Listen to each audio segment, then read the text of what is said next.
Shaka Zulu has been a central subject of South African historiography and global popular culture for nearly 2 centuries. What we think we know about Shaka might be mystical, but it's obvious as a symbol of local pride. His influence extends well beyond Zulu people themselves. The most famous literary reference to Shaka is Thomas Mfolo's novel Shaka, which is a fictional account of the rise and fall of the warrior king. And although there are previous TV portrayals of Shaka Zulu, it was often viewed through the lens of colonial myth-making, just like the 1986 miniseries with the same title that frames Shaka's life through the journal of a shipwrecked settler, which is a completely different approach from the modern reimagining Shaka Ilembe, which offers a more culturally authentic and historically nuanced narrative from an African perspective. Even though the 1986 miniseries had a different goal, it managed to leave behind a legacy of the iconic and charismatic depiction of Shaka by the late Henry Cele, who remains the definitive image of Shaka for a generation. And Lemogang Tsipa, who takes on this role in Shaka Ilembe, was well aware of this notion but handled it with grace and did a stellar job himself. The weight is so heavy because it's a legacy that lives on to this day, you know. So for me, the pressure was massive. The show also fills in a void left by the cancellation of a planned Showtime series titled King Shaka that got scrapped due to cost-cutting measures, making Shaka Ilembe to be more critical for the South African creative community. This historical drama is led by the Oscar nominee Angus Gibson and chronicles the meteoric rise of the legendary king, who is known to have ruled over the Zulu kingdom from 1816 to 1828, during which the kingdom experienced warfare and territorial expansion. By becoming a commercial success, the drama received multiple SAFTA awards for Best Directing, Best Drama, and Cinematography, amongst others, and it also broke viewership records, making it the most watched show on Mzansi Magic to date. Many agree that Shaka Ilembe is of international standard, adjacent to shows like Game of Thrones or Vikings, and this demonstrates the massive appetite there is for locally produced content that's treated with the same global prestige. And it being labeled as the African Game of Thrones is not because it's similar in structure, but because it stays true to the very point of view of the medieval genre that's set centuries ago. And the global appeal lies in the show's ability to transport audiences into an ancient era of African kings and queens, warriors, leaders, and healers, showcasing the enduring culture and legacy created that goes beyond entertainment.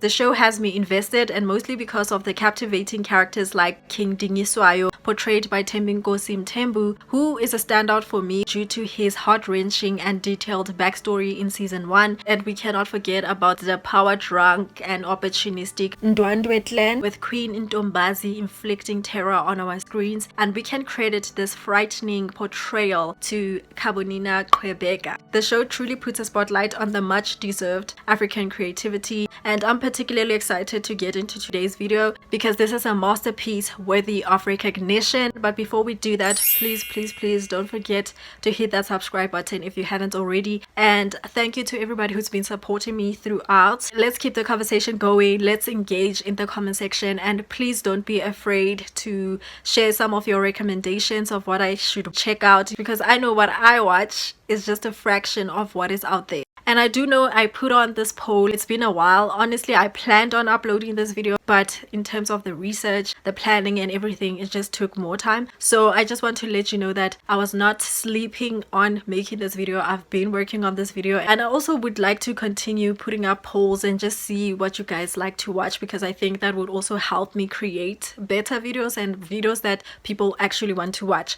So please do engage with me as well on my polls that I do post. Without wasting any more time, let's get into this video.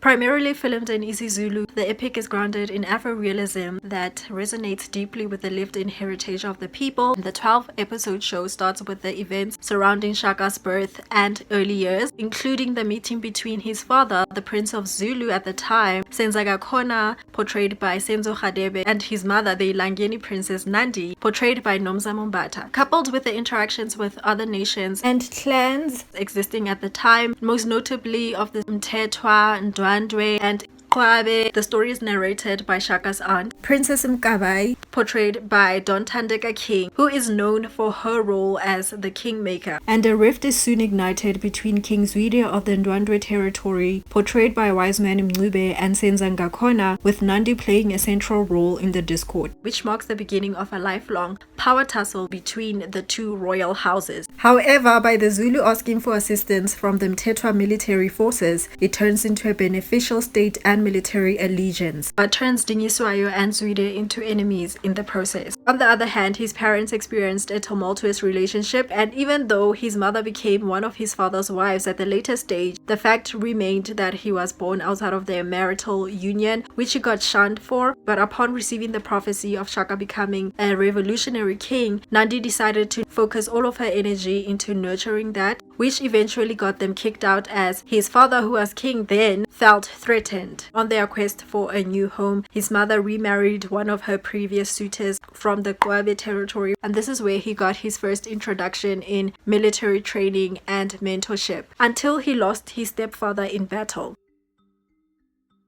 And from there on, the visionary reformer Dingiswayo's impact on his life became the fundamental mentorship that transformed Shaka from being a displaced outcast into a revolutionary military leader, through providing him with resources and an ideological framework necessary to claim the throne. This is essentially a relationship that's built on mutual respect and a shared vision of a unified front against the looming of Zwide. However, this bond also created a power vacuum and internal friction within the Mthethwa royal house, specifically with Dingiswayo's biological heir Somveli.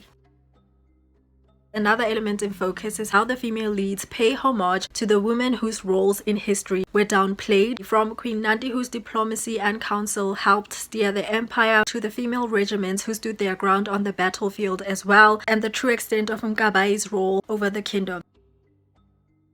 His mother's true impact on his reign is also explored. We see how the prophecy made Queen Nandi overprotective over him. In turn, Shaka grew up deeply admiring her. The fierce belief she had in him shaped his very sense of self, and throughout his life he sought her validation and approval at every turn. Ultimately, Nandi became a symbol of his rule and source of motivation.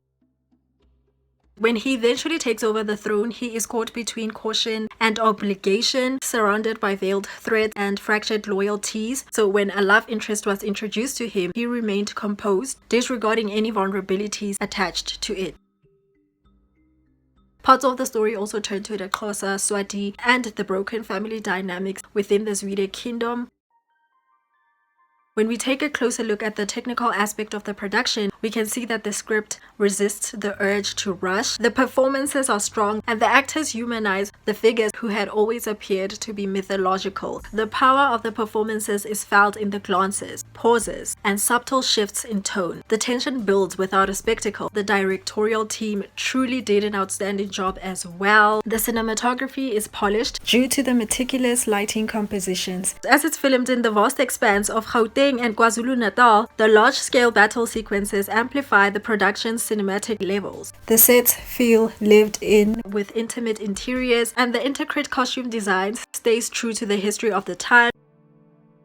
The reason why Shaka Ilembe is such an important turning point is the fact that in the 1986 miniseries, Shaka was mostly viewed as an upheaval for the imperialist regime. And another aspect that came into question was how African spirituality was just reduced to mere gothic horror. To address this, Shaka Ilembe makes use of divination and ancestral honor as dynamics of spirituality, but it's mostly viewed through Queen Ntombazi. It's worth noting that the show's creators made an effort to consult with Zulu historians and advisors to accurately present Shaka as a flesh and blood human operating within real political constraints. This perspective helps emphasize the agency of the Zulu people rather than just being passive subjects of a frantic king, and that is why many South Africans feel like this modern retelling is a love letter to their Zulu heritage itself. While the modern production is celebrated for its cultural reclamation, the 1986 version unfortunately remains a polarizing artifact of the late apartheid era.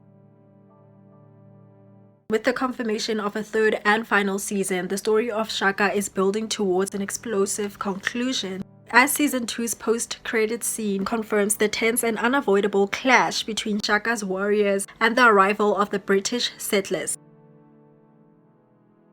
It is clear that Shaka ILEMBE is more than entertainment. It also serves as a history lesson because there's so many things that I learned that I did not know prior to watching. So that was an eye-opener. And it is essentially a cultural phenomenon that becomes the touchstone for conversations like identity, heritage, and African storytelling. So do let me know what you guys think. Share your thoughts. Keep the conversation going. And as always, thank you for watching. Do subscribe if you haven't already. Do like, do share, and I hope to see you in the next video. Cheers for now.